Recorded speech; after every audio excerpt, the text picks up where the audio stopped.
Dili ka mo ilaw og silingan. Amazing, perfect kaayo ang yang istorya sa ako nga ako dili ko mo ilaw og silingan kay tungod wala na ako siya pautanga. Para sa ko okay ra ni yang istorya kay mo ni siya ang customer nga gusto siyang i-place. So mo ni ang akong nakatunan no, dapat emotionally strong gyud taday kay kung dili wa gyud permente gyud ang makakitaan iglali sa tindahan ug kabalo pud ta mo dawat og kanang mga constructive criticism sa mga gikan sa mga pumapalitay kay kana sila to ara po na silang mga silingan no.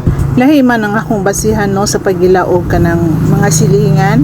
Ako kaila ko sa akong mga silingan no, kabalo ko sa ilang mga panginabuhian. So kani nga akong mga presyo diri sa sulod sa tindahan nakabase ni siya sa panginabuhian sa ako ang mga silingan. Ay day lisod jud kay sa nga tanan mag-please o customer no.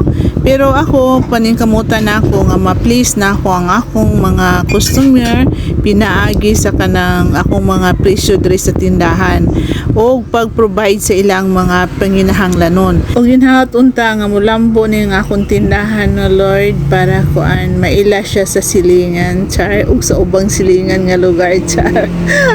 Mora to bye.